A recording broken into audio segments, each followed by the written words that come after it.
Bonjour, aujourd'hui je vous propose de suivre un tuto dessin dédié au visage. Dans un premier temps, on va se concentrer sur un visage dessiné bien de face. Mais lors de prochaines vidéos, on pourra se pencher sur les visages de profil, de trois quarts, en plongée ou contre-plongée. N'hésitez pas à me dire en commentaire ce qui vous intéresserait le plus. Lorsque je commence un dessin, mes premiers traits de construction consistent à dessiner un cercle, puis un trait à l'horizontale qui le traverse à environ 4/5. Et enfin, un trait vertical qui passe bien au milieu de mon trait horizontal. Pour placer les repères de construction des yeux, il faut garder en tête que l'espace entre les deux yeux est égal à la largeur d'un œil. Grâce à cette information, je viens délimiter avec ma règle les coins intérieurs et extérieurs de mes yeux. Il m'arrive de légèrement tricher sur ces proportions parce que j'aime beaucoup dessiner des yeux plus grands que nature. Mais si on ne respecte pas assez l'espacement entre les deux yeux, ça va vraiment donner un drôle de regard à votre personnage. Alors n'hésitez pas à vérifier l'écart au cours de votre brouillon. C'est quelque chose que je fais encore, même si je me sens assez à l'aise avec cette partie du visage. Je vous montre quelques rapides exemples de formes des yeux qu'il m'arrive régulièrement de dessiner. Certains sont plus détaillés que d'autres, avec des cils et des caroncules. D'autres ne sont pas entièrement délimités, ou encadrés par une épaisse couche de eyeliner. Quel que soit le style que vous choisissez, il ne faut cependant pas oublier de dessiner un trait au-dessus de l'œil pour représenter la paupière supérieure. Sans ce trait, cela donne un air étrange et écarquillé au regard. Il est aussi important de bien centrer la pupille dans votre iris et d'y ajouter une petite tache de lumière en accord avec le placement de la lumière que vous allez suivre durant votre mise en couleur. Je passe assez rapidement sur le dessin des yeux, mais si vous souhaitez que je fasse un tuto détaillé sur la manière de dessiner des yeux, n'hésitez pas à me le dire en commentaire. Je pourrais vous donner quelques astuces et repères pour dessiner des yeux réalistes, cartoony ou encore de type manga. Mais le tuto du jour étant plutôt dédié aux proportions du visage, c'est sur les repères et les proportions que je vais davantage m'attarder aujourd'hui.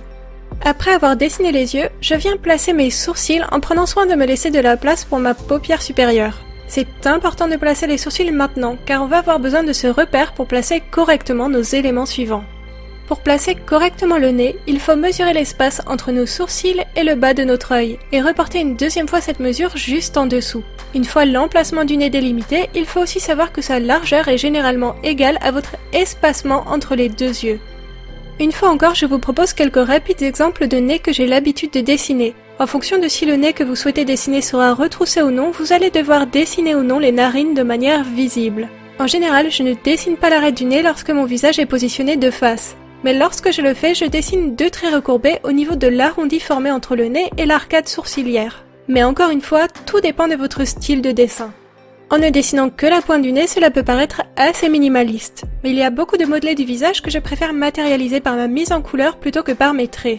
Je trouve personnellement que plus on délimite les formes ou les modelés du visage à l'ancrage, plus ça donne un aspect âgé au visage que vous dessinez. Ce qui peut évidemment être une bonne chose en fonction de l'âge que vous souhaitez donner à votre personnage. L'étape suivante consiste à placer le repère du menton. Pour cela, il vous faut mesurer la distance entre les sourcils et le bas du nez et la reporter une deuxième fois à partir du bas du nez. Une fois les repères du menton placés, on va tout de suite placer les repères de la bouche. Le bas de la bouche est placé à égale distance entre le bas du nez et le menton. Et pour définir la largeur de la bouche, sachez que la commissure des lèvres arrive généralement au niveau du milieu de chaque œil. Une fois mes repères mis en place, je vais me lancer dans le dessin de la bouche et vous proposer, comme tout à l'heure, quelques rapides exemples que j'ai l'habitude de dessiner. En général, lorsque je dessine une bouche masculine, je ne ferme pas le trait des lèvres.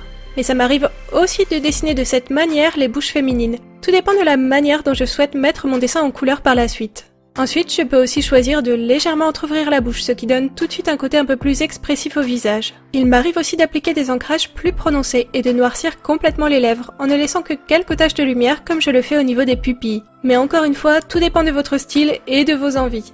Il n'y a pas de méthode absolue pour dessiner une bouche, un nez ou des yeux, à moins que vous ne souhaitiez dessiner de manière ultra réaliste. Il faut surtout que vous soyez à l'aise avec la manière de dessiner ces éléments, que cela corresponde à votre niveau en dessin et à vos goûts personnels. Selon les styles de chacun, les formes et les traits peuvent être complètement différents. Et si vous estimez que vous n'avez pas encore de style particulier, ça n'a pas d'importance, il ne faut pas que ça vous bloque. Continuez à dessiner, prenez exemple sur des références, entraînez-vous et gardez bien à l'esprit que rien ne nous oblige à dessiner un visage toujours de la même manière pour coller à un style. Il n'y a aucun mal à dessiner chaque dessin de manière différente, à moins que vous ne dessiniez une BD et qu'on ait besoin de reconnaître un personnage à chaque page. Là, ça serait légèrement plus gênant. Mais sinon, il n'y a vraiment aucun problème. Maintenant que les éléments de notre visage sont dessinés, on va venir délimiter l'ovale du visage. Je le fais généralement commencer au niveau de l'œil. Pour cela, mesurez la taille de votre œil et reportez la moitié de cette mesure juste à côté. À partir de là, vous pourrez rejoindre votre repère du menton. N'oubliez pas que votre personnage a une mâchoire, alors votre ovale de visage n'est jamais parfaitement arrondi. Ensuite, on va venir placer les oreilles. Généralement, le haut de l'oreille coïncide avec le coin des yeux et le bas de l'oreille avec le bas du nez. Bien sûr, chaque visage est différent, mais c'est un très bon repère de base pour ne pas désaxer complètement les oreilles sur nos dessins. J'essaye de vous donner des repères très légers et faciles, pour éviter de dessiner tout un quadrillage. D'expérience, je sais que si je dois dessiner trop de traits de construction, je ne le fais qu'une fois et après plus jamais. J'espère au contraire que cette méthode pourra vous aider au quotidien. Et je croise les doigts parce que je ne la trouve pas trop lourde et assez précise. Pour les cheveux, faites bien attention de ne pas les coller au sommet du crâne. Ajoutez toujours un petit espace pour simuler le volume de la chevelure. Pour dessiner les cheveux, je pense qu'il faudrait tout un tuto dédié. Il y a tellement de possibilités. Cheveux lisses, bouclés, stylisés, ancrés. Je vous montre un rapide aperçu des quelques possibilités qui s'offrent à vous. Si un tuto chevelure vous intéresse, dites-le moi. En tout cas, si je dois vous donner un conseil, c'est d'essayer d'ajouter de la texture ou des traits de construction à l'intérieur de votre chevelure pour en délimiter le mouvement. Ça permet de vraiment donner de la vie à la chevelure et ça vous aidera par la suite à mettre en couleur et à placer les zones d'ombre et de lumière.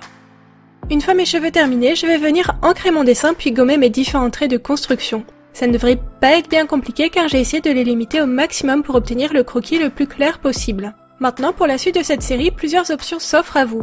Est-ce que vous souhaitez enchaîner sur un tuto visage de profil, de 3/4 ou sur comment dessiner les expressions du visage? Ou est-ce que vous souhaitez qu'on mette en couleur le visage que l'on vient de dessiner aujourd'hui?